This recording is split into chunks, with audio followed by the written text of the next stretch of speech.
everyone, welcome back to my channel. I am Srimay Vijay Bhavi, a NEET 2025 survivor, and today is a video for all NEET aspirants.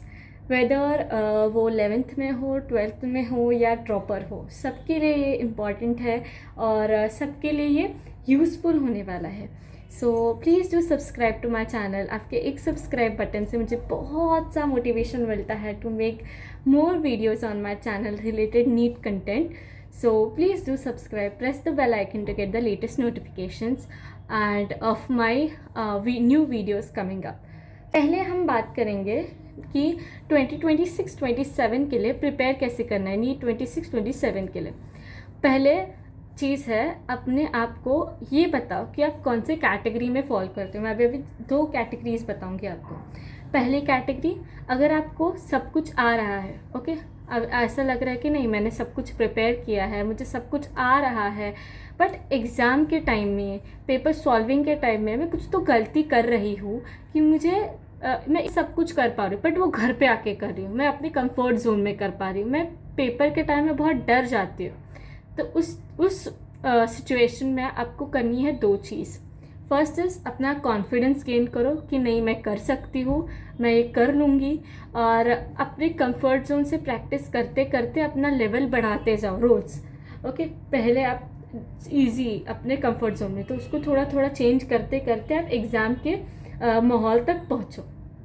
Second is, आपको ये नहीं समझ आ रहा है इस case में कि पेपर सॉल्व कैसे करते हैं. ये इस केस में मैं आती थी, एक्चुअली इन दोनों केसेस में मैं आती थी कि मुझे पेपर सॉल्व करने में डर भी लगता था और मुझे पेपर सॉल्व कैसे करना है ये पता भी नहीं था, क्योंकि कोई नहीं आपको बताने वाला है क्योंकि पेपर सॉल्व कैसे करते हैं.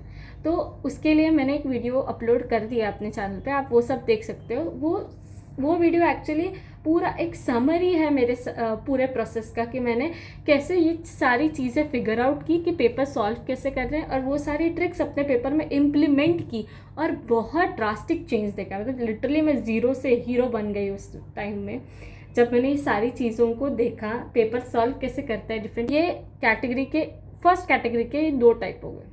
नेक्स्ट कैटेगरी है कि आपके कॉन्सेप्ट्स क्लियर नहीं हैं, आप पेपर में जा तो रहे हो but you are going with half knowledge. Okay, आपको आधा ही आता है या ऊपर से पढ़ के ही गए हो, आपकी प्रैक्टिस कम है. जब आप पेपर लिखते हो तब आपको एक आइडिया आ जाता है कि नहीं, आई थिंक कि मुझे क्वेश्चन प्रैक्टिस ज़्यादा करना चाहिए, आई थिंक मेरा कॉन्सेप्ट क्लियर नहीं है, मैं उस कॉन्सेप्ट को क्लियर कर देती हूँ. तो वो चीज़ों को समझने के लिए ये वीडियो मैंने बनाया है कि आप किसी भी स्टेज पे हो, आप 11th में हो, 12th में हो या ड्रॉपर हो, आप सबको ये हेल्प आउट होगा कि आपको आपकी नीट की जर्नी कैसे सॉर्ट आउट करनी है. अ कंप्लीट मैप और road map towards NEET 2026-27 is this video actually. तो इस वीडियो में 3 पार्ट्स में ऑफकोर्स हम डिवाइड करने वाले हैं. एक होगा फिजिक्स, केमिस्ट्री और फिर bio. First is know how to solve your paper.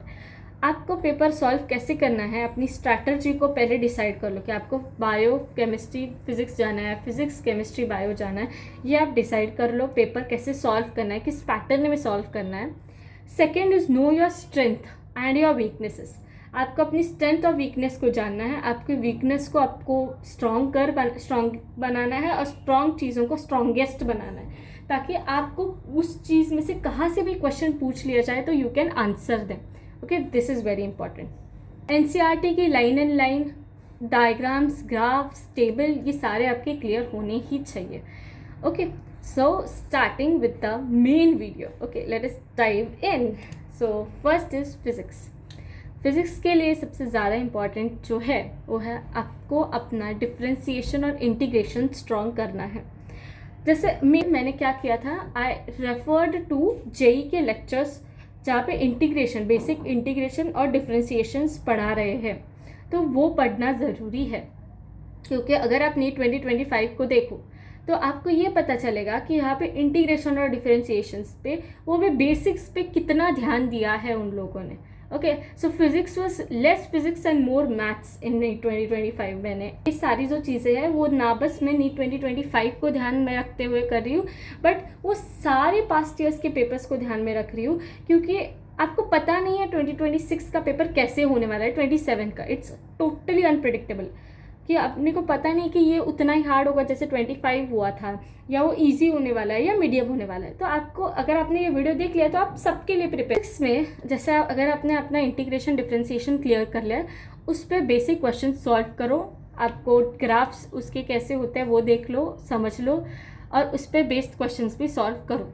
Okay ये सब आप 11th के स्टार्टिंग में, अगर आप 11th में हो अभी तो आप 11th के स्टार्टिंग में वो क्लियर करो। अगर 12th में हो तो अगर आपको टाइम मिले तो पहले वो चीज़ कंप्लीट करो, फिर ही बाकी सारे चीज़ों पे आप ध्यान दो। अगर आप ड्रॉपर भी हो, आप अपनी जर्नी अभी स्टार्ट कर रहे हो, तो please start with integration and differentiation, basic integration and differentiation. Point number 2, make your basic concept, basic से बेसिक कॉन्सेप्ट मतलब नोट्स हो, उन सारी चीज़ों को क्लियर करो, क्योंकि बेसिक कॉन्सेप्ट से ही क्वेश्चन आते हैं। क्वेश्चन कहाँ से आसमान से टपकने नहीं वाले हैं, ये तुम्हारे एनसीईआरटी के बेस्ड क्वेश्चंस पर ही आने वाले हैं। तो सारे मतलब थियोरेटिकल पार्ट हो, डायग्रामेटिक पार्ट हो, सारी चीज़ों को क्लियर करते जाओ। Third is read NCERT of physics is well. Okay आप एनसीईआरटी, आप बहुत ही ज़रूरी नहीं है फिजिक्स के लिए, और मैं बहुत बार उसे इग्नोर कर चुकी हूँ। मतलब 11th में हाफ 11th पर पार्ट 1 जो 11th का होता है वो मैंने पूरा इग्नोर किया था एनसीईआरटी के लिए, बट मुझे पार्ट 2 के टाइम पता चला कि नहीं, it is very important to read NCERT. और 12th में, मतलब लिटरली 12th में फर्स्ट चैप्टर से लेकर लास्ट चैप्टर तक पूरा एनसीईआरटी मैंने हर एक चैप्टर 10 बार मैंने पढ़ा है, 10 बार रिव्यू किया है, उन पे बेस्ड ही मैंने अपने नोट्स निकाले। तो ये सबसे इम्पॉर्टेंट है। सो बेसिक कॉन्सेप्ट्स क्लियर करो। और यहाँ पे आएगा क्वेश्चन सॉल्विंग का पैटर्न कैसे होना चाहिए। ओके क्वेश्चन सॉल्विंग में सबसे पहले आपको स्टार्ट करना है अपने बेसिक कॉन्सेप्चुअल क्वेश्चंस के साथ, नेक्स्ट होगा PYQs, और फिर होगा एडवांस। जब आप मेंटली प्रिपेयर्ड हो चुके हैं, मैं भी वही करती हूँ, ये सारी चीज़ें मैंने खुद अपने प्रिपरेशन के टाइम में यूज़ किए हैं, ताकि मैं अपने इसलिए मैंने 2025 में एक अच्छा स्कोर, एक डिसेंट स्कोर और एक गुड रैंक मिला है मुझे। ओके तो पहले क्या करना है, अब जैसे कॉन्सेप्ट क्लियर है, PYQs क्लियर है, मेरा होल्ड अच्छा हो गया था, तब मैंने DC पांडे को रेफ़र किया था। HC वर्मा मुझे ना बहुत ही हार्ड लगता था, ऐसा लगता है मैं उसको सॉल्व करूँगी तो मेरा पूरा कॉन्फिडेंस ढल जाएगा, तो मेरे लिए DC Pandey was a luxury. Okay sir DC Pandey को का जो थ्योरेटिकल पार्ट होता है, मोस्ट ऑफ द टाइम हम क्या करते हैं, बस क्वेश्चन वाले पार्ट देखते हैं कि नहीं, मैं उनका थ्योरेटिकल पार्ट देखती थी, इंडेक्स क्वेश्चंस, और उनके बीच में नीट के रिलेटेड क्वेश्चंस भी आते हैं, तो वो वाला पार्ट भी पढ़ लो। सो नीट वाला देखना है DC Pandey, not of JEE, NEET वाला ही देखो, दैट इज़ गुड। तो उसके और 2-3 एक्सरसाइज के क्वेश्चंस, उनका जो थियोरी होता है ना वो बहुत अच्छा होता है फिजिक्स के लिए, वो पॉइंट वाइज सारी चीज़ें रहते हैं, और ना एनसीईआरटी से अच्छा है वो, मतलब एनसीईआरटी के पॉइंट्स उन्होंने डिस्क्रीट करके लिखे। इसका मतलब ये नहीं है कि आपको एनसीईआरटी को इग्नोर करना है, एनसीईआरटी को भी पढ़ना है। एनसीईआरटी को पढ़ने के बाद, मॉड्यूल सॉल्व करने के बाद ही आपको DC पांडे पर पहुंचना है। Now if you want to upgrade your level after, you can go to HC Verma as well. जब आप प्रिपेयर्ड हो कि मेरा ये सब क्लियर है, आपने एक पेपर दे दिया है उस चैप्टर पे, फिर ही आप DC पांडे पर जाओ, अब HC वर्मा पे जाओ, I feel. Okay so that is very important कि आप अपना बेसिक, अपना फाउंडेशन क्लियर करो, और फिर ही आप उस पर बिल्डिंग बांधना शुरू करो अपनी। Okay next is have a hold on formulas, definitions, graphs, diagrams, tables.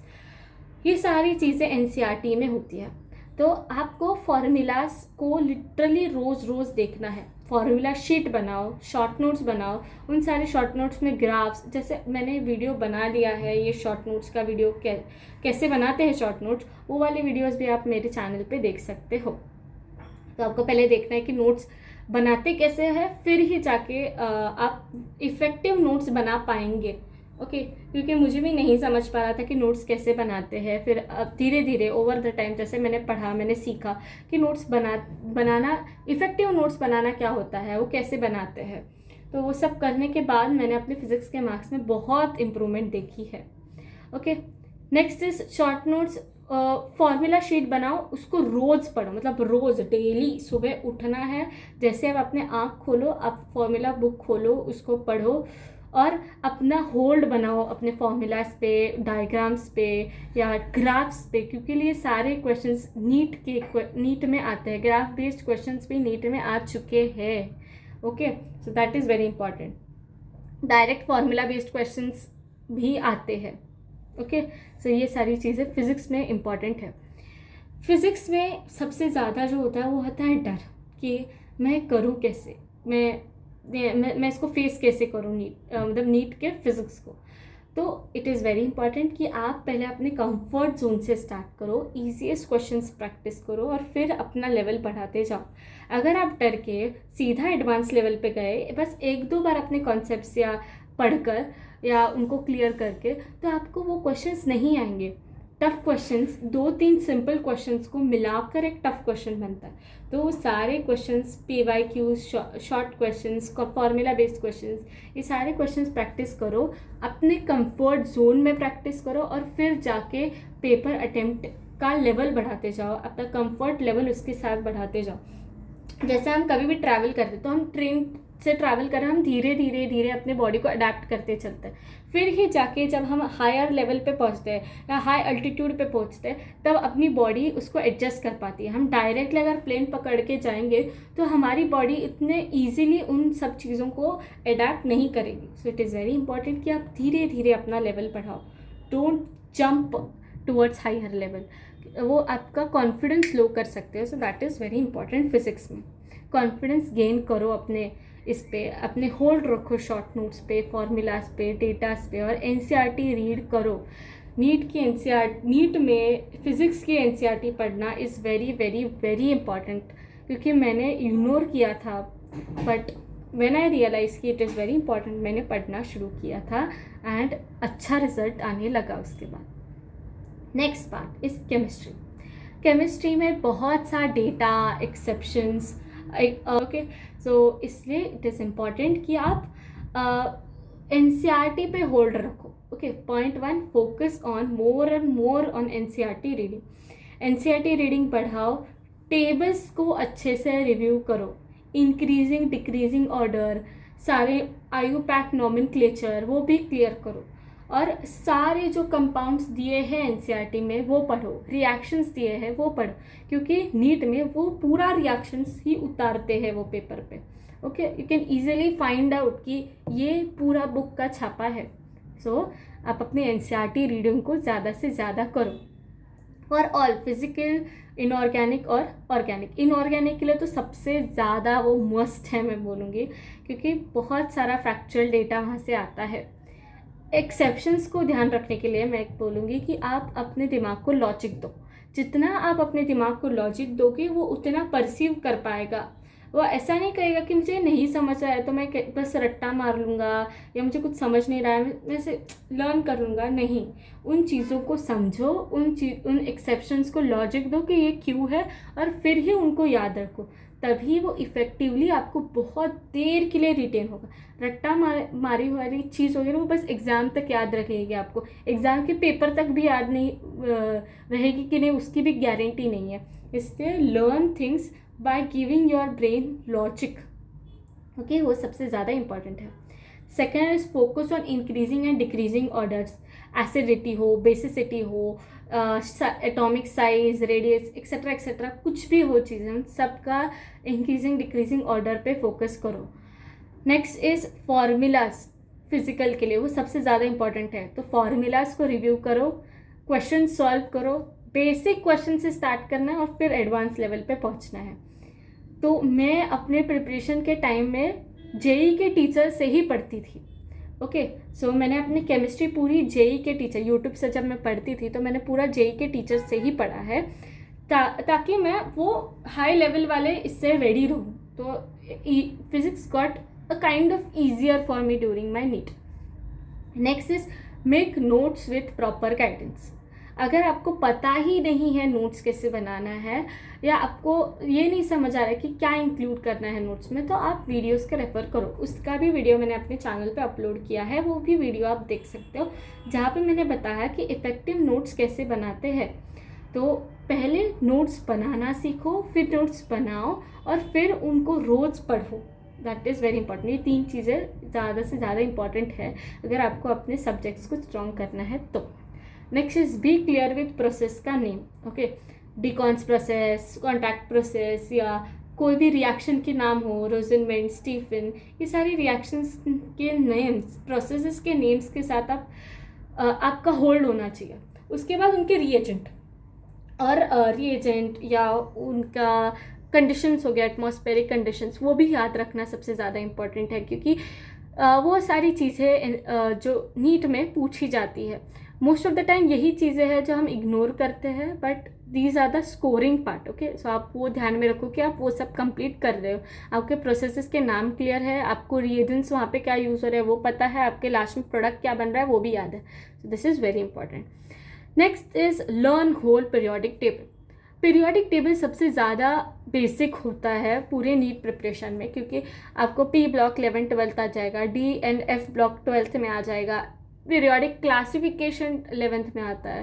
So it is very important to learn the whole periodic table with lanthanoids and actinoids with their electronic configuration, oxidation state. ये दो चीज़ें ज़्यादा से ज़्यादा important है। एक होता है इलेक्ट्रॉनिक कॉन्फिगरेशन, दूसरा होता है उनके ऑक्सीडेशन स्टेट। तो ये दो चीज़ें तुम्हारी क्लियर होनी ही चाहिए पीरियोडिक टेबल के टाइम। मैंने पूरा लैंथेनॉइड और एक्टिनॉइड्स ट्रिक्स के साथ मतलब पूरा लर्न किया था। वो ट्रिक्स आपको यूट्यूब्स पे मिल जाएगी, अगर आपको चाहिए तो मैं उसका एक शॉर्ट वीडियो भी बनाऊंगी कि मैंने लैंथेनॉइड्स और एक्टिनॉइड्स को कैसे याद रखा था, उनका निमोनिक्स कैसे बनाया था, ताकि पूरा का पूरा पीरियोडिक टेबल तो लर्न हुआ ही, उसके साथ लैंथेनॉइड और एक्टिनॉइड भी हुआ।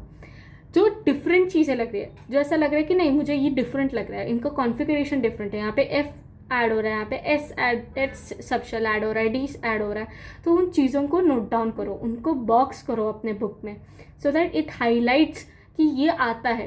जैसे गंडोलियम, उसका जो इलेक्ट्रॉनिक कॉन्फ़िगरेशन है वो अलग होता है, तो वो सारी चीज़ों को ध्यान रखो और फिर उनमें डिफरेंसेस ढूंढ के ही उन डिफरेंसेस पे ही क्वेश्चंस आते हैं, तो उनको याद रखना सबसे ज़्यादा इम्पॉर्टेंट है।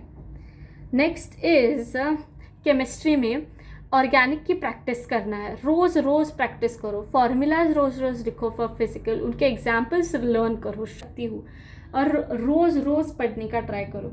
अगर कोई भी आपका बैकलॉग बचा है तो आप उसको क्लियर करने के लिए जो अभी चल रही चीज़ है उसको हॉल्ट पे मत रखो, उस बैकलॉग को हॉल्ट पे रखो। अब करंटली जो चीज़ चल रही है उसको कंटिन्यू करो और फिर अपने बैकलॉग को कंप्लीट करो। बैकलॉग के बारे में आपको इस वीडियो के लास्ट में आपको बता दूंगी कि बैकलॉग को कैसे क्लियर करते हैं। Next part is the biology part. So biology में थ्योरी बहुत है, ये तो सब रोज़ रोज़ एनसीईआरटी पढ़ो, एनसीईआरटी पढ़ना सबसे ज़्यादा इम्पॉर्टेंट है, और हर एक एक पेज पढ़ो के सारी चीज़ों में बताया मैंने, फिजिक्स में भी बताया मैंने, केमिस्ट्री में भी बताया, अभी बायो में भी बता रही हूँ कि एनसीईआरटी की हर एक लाइन, हर एक पेज पढ़ना ज़्यादा इंपॉर्टेंट है। जैसे अभी रामदेव मिश्रा सर के बारे में भी हमें क्वेश्चन पूछा था 2025 में, ओके, सो नीट में, कि वो फादर ऑफ इंडियन इकोलॉजी है, मतलब वो क्वेश्चन आया था, राइट। सो वो सबसे ज़्यादा इम्पॉर्टेंट है कि आप याद रखो वो सारी चीज़ें, पढ़ो वो सारी चीज़ें, हर एक लाइन, कुछ नहीं अपने नॉलेज में तो एडिशन हो जाएगी, इसलिए मैं वो सारे पेजेस पढ़ी और इसलिए वो सारे क्वेश्चंस जो डिफरेंट लगे वो सारे आए। एक बात याद रखो, नीट में क्वेश्चंस एनसीईआरटी के लाइन से नहीं आए, बट एनसीईआरटी के रेलेवेंस से ज़रूर आए। मतलब एनसीईआरटी एक तुम्हारी कंटेंट बुक है, समझो, जहाँ पे बहुत सारा कंटेंट है, जहाँ से आपको कॉन्सेप्ट लर्न करना है और फिर जाके आपको पेपर में उस कॉन्सेप्ट बेस पे क्वेश्चंस आने वाले हैं। ऐसा मत समझो कि पूरे एनसीईआरटी की लाइंस आपको छाप के नीट में दे देंगे, नहीं, अभी वैसा रहा नहीं। अब वो कॉन्सेप्ट बेस पे फोकस करें कि बच्चों का कॉन्सेप्ट कितना स्ट्रॉन्ग है, वो इसलिए मैंने अपना कॉन्सेप्ट स्ट्रॉन्ग किया, लाइन स्ट्रॉन्ग नहीं की कि मैं पूरी लाइंस पढ़ूंगी, मैं पूरा एनसीईआरटी लर्न कर दूँगी, नहीं, मैंने अपने कॉन्सेप्ट क्लियर किए और मुझे क्वेश्चंस आ गए। So this is how you need to learn biology. Next is after clearing your concepts, जब भी आप एग्ज़ाम पे जाओ या एग्ज़ाम से पहले आप प्रिपेयर कर रहे हो, तब आप डायग्राम्स, टेबल्स, फैक्चुअल डेटा, उसके साथ न्यूमेरिकल डेटा, उन सारे चीज़ों को भी अपने अकाउंट में लो। डायग्राम्स रिव्यू करना सबसे ज़्यादा इम्पॉर्टेंट है। आपको इस वीडियो की लास्ट में ये भी पता चलेगा कि एग्ज़ाम के एक दिन पहले या एग्ज़ाम की सुबह क्या क्या चीज़ें आपको करनी है, okay. So this is very important, ये भी चीज़ें आपको बताना इंपॉर्टेंट है। तो आपको डायग्राम रिव्यू करना है, आपको टेबल्स देखना है, आपको फैक्चुअल डेटा याद रखना है, ये सारी चीज़ें करना इम्पॉर्टेंट है क्योंकि यहाँ से क्वेश्चंस आते हैं। समरी पढ़ो, दिस इज़ वेरी इंपॉर्टेंट क्योंकि समरी में ऐसे एक्सेप्शनल डेटा दिए रहते हैं जो आपको एनसीईआरटी की कंटेंट में नहीं मिलेंगे। ओके, सो एनसीईआरटी की समरी पढ़ना भी ज़्यादा से ज़्यादा इम्पॉर्टेंट है। Make sure to give test based on NCERT relevance, मतलब बायोलॉजी के लिए पर्टिकुलरली, नॉट फॉर फिजिक्स और केमिस्ट्री। फिजिक्स एंड केमिस्ट्री के लिए आपको अपना लेवल बढ़ाना पड़ेगा, तो एक एडवांस लेवल के क्वेश्चंस आप प्रैक्टिस करो, बट एनसीईआरटी के रेलेवेंस के अकॉर्डिंग ही आप बायोलॉजी के क्वेश्चंस अटेम्प्ट, कॉन्सेप्ट पर बेस्ड है तो आप उनको प्रैक्टिस करो। तो ज़्यादा से ज़्यादा रेलेवेंट जितना एनसीईआरटी से होगा उतना वो चीज़ ईजी हो जाएगा। Next is practice special kind of question. ये स्पेशल काइंड ऑफ क्वेश्चन क्या होते हैं वो आपको पेपर सॉल्विंग स्ट्रैटेजी जो मैंने वीडियो बनाया है उसमें आपको मिल जाएंगे, वो भी वीडियो आप देख सकते हो, वो आपको बहुत हेल्प आउट करेगी कि पेपर कैसे सॉल्व करते हैं। ओके, असर्शन रीजन जो है वो सॉल्व करो, स्टेटमेंट बेस्ड क्वेश्चंस हो गया, मैच द फॉलोइंग हो गया। आपको एक बुक होती है, ये सबको पता है, सब सारे लोग रेफर करते हुए NCERT at your finger tips.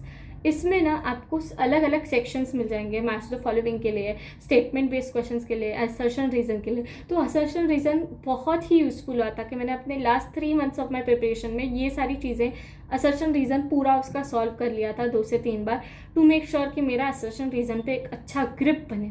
सो इसलिए मेरे असर्शन रीजन ज़्यादा से ज़्यादा राइट गए नीट में। सो आपका ये होना चाहिए कि आपको असर्शन रीज़न आना ही चाहिए, उसका स्पेशली प्रैक्टिस करो आप। या आप टेलीग्राम ग्रुप्स पे भी ना आपको असर्शन रीजन्स के PDF मिल जाएंगे, वो भी सॉल्व करने का ट्राई करो। सो ज़्यादा से ज़्यादा उन स्पेशल क्वेश्चंस की प्रैक्टिस करो। So that is very important. Moving on to the last part of video, जैसे मैंने बताया, पहला है कि एग्ज़ाम से पहले, मतलब एक रात पहले, एक दिन पहले कैसे क्या चीज़ पढ़कर जाए। पहला चीज़ आपको पढ़नी है वो है आपके शॉर्ट नोट्स। इस टाइम आपको एनसीईआरटी नहीं पढ़नी है क्योंकि मे भी आपके कोचिंग क्लासेस में 4 चैप्टर्स आ रहे होंगे एक टेस्ट में। मैं बस बायो की बात करूँ, 4 चैप्टर्स उसके होंगे, 2-3 चैप्टर्स फिजिक्स के हो सकते हैं, केमिस्ट्री के हो सकते हैं, ऐसे बहुत सारे चैप्टर्स आएंगे। तो आप पूरा एनसीईआरटी नहीं पढ़ते बैठ सकते या पूरे नोट्स भी नहीं पढ़ते बैठ सकते जो आपके टीचर्स ने दिया है। तो उस टाइम आपके शॉर्ट नोट्स काम आएंगे। सो उस शॉर्ट नोट्स में वो भी स्ट्रैटेजी वीडियो बना रखा है, वो भी आप मेरे चैनल पे चेकआउट कर सकते हो, जहाँ पे मैंने आपको बनाया कि आपके टीचर्स के नोट, एनसीईआरटी और कोई अगर आपको लगता है कि ये इंपॉर्टेंट है, उन सारी चीज़ों का कॉम्बिनेशन करके नोट्स कैसे बनाया जाए। तो जैसे मैंने नोट्स बनाए थे वो सारे वीडियोस मेरे खुद के नोट्स के साथ है कि मैंने नोट्स कैसे बनाए थे, तो वो वाला देख लीजिए। वैसे शॉर्ट नोट्स पढ़ के जाना है, समरी पढ़नी है, वो बायोलॉजी की हो, केमिस्ट्री की हो या फिजिक्स की हो। एक बार आपने अगर उसका देख ली, so you will get an idea कि पूरा चैप्टर क्या कहना चाहता है। नेक्स्ट इज डायग्राम्स को रिव्यू करो। फिजिक्स, केमिस्ट्री, बायो, इन सब के लिए सारी चीज़ें कॉमन है। उनके डायग्राम्स को देखो, उनके नीचे ऊपर नेमिंग में, लेबलिंग में क्या क्या दिया है, वो सारी चीज़ें देखनी है। नेक्स्ट इज जो आप हाईलाइट कर रहे हो, फॉर एग्जाम्पल ऐसा लग रहा है कि नहीं ये इंपॉर्टेंट है, ब्लैक वर्ड्स, ब्लैक लाइन्स में जो भी एनसीईआरटी खुद हाईलाइट करके देता है, उन वर्ड्स के ऊपर की और नीचे की लाइन पढ़नी है, उतना ही है। ऊपर की एक लाइन, नीचे की एक लाइन, बस उतना ही पढ़ना है, कुछ ज़्यादा पढ़ना नहीं है। तो ये सारी चीज़ें आपको एग्ज़ाम की एक रात पहले या सुबह आप जब भी उठ रहे हो तब करना है। शॉर्ट नोट्स, एनसीईआरटी समरी और डायग्राम रिव्यू, ये सब करना है। नेक्स्ट इज आपको आपके बैकलॉग्स कैसे कंप्लीट करने हैं। बैकलॉग्स में आपको जो करंट चल रहा है उसके हिसाब से जाना है। मेरा भी 11th में एक बैकलॉग, मेरा भी 11th का पूरा बैकलॉग बचा था, मुझे नहीं समझ रहा था मैं कैसे कंप्लीट करूँ। तो मैंने जब 12th से फ्रेश स्टार्ट किया ना, तो मैंने पूरा 12th अच्छे से क्लियर किया फ्रॉम द स्टार्टिंग। जैसे सर पढ़ा रहे, सर के स्पीड से ही मैं स्पीड मैच करना शुरू कर दिया था। सर जैसे पढ़ा रहे मैं अपना, सर पढ़ाया, मैंने अपने नोट्स बनाए, एनसीईआरटी पढ़ी, क्वेश्चन सॉल्व किए और मैंने अपनी 12th टीचर के साथ कंप्लीट की। ऐसा नहीं हुआ कि टीचर का ख़त्म हो गया, अपना पता ही नहीं है कब ख़त्म हो गया या हो रहा है, अभी तक होगा भी नहीं, ऐसा नहीं। जैसे टीचर ने ख़त्म किया वैसे ही मेरे साथ, उनके साथ सॉरी, मेरा ये ख़त्म हो गया, पोर्शन ख़त्म हो गया 12th का। उसके बाद आपको टाइम मिलेगा, लाइक दिसंबर से जनवरी फरवरी तक आपको टाइम मिल जाएगा, जहाँ पे आप अपने ट्वेल्थ 11th क्लियर कर पाओ बैकलॉग। तो मैंने क्या किया था, 11th का पूरी की पूरी चीज़ पढ़ ली थी। तब 11th मैंने अपने नोट्स के साथ और यूट्यूब के साथ कंप्लीट कर लिया था। उस टाइम याद रखो, बैकलॉग के टाइम अगर आप कंप्लीट कर रहे हो तो आपके वीडियोस का जो लेंथ है ना, जो आप देख रहे हो, वो कम हो। 1 आवर 30 मिनट से ज़्यादा वो वीडियो ना चले, 130 145 तक ही चले। क्योंकि अब अगर बहुत 3-4 घंटे के वीडियो देखोगे ना, सच्ची में बता रही हूँ, मैं खुद देख रही थी और मेरा टाइम ही वेस्ट हो रहा था, क्योंकि मुझे खुद नोट्स बनाने के लिए अलग टाइम मिलता था, सर जो पढ़ा रहे वो अलग। अगर आपको ऐसा लग रहा है कि नहीं ये बहुत फास्ट हो रहा है, तो वो कम स्पीड पे देखो, पीछे जा के देखो, पर उस वीडियो का लेंथ ना कम होना चाहिए और उसमें पूरे कॉन्सेप्ट क्लियर होने चाहिए।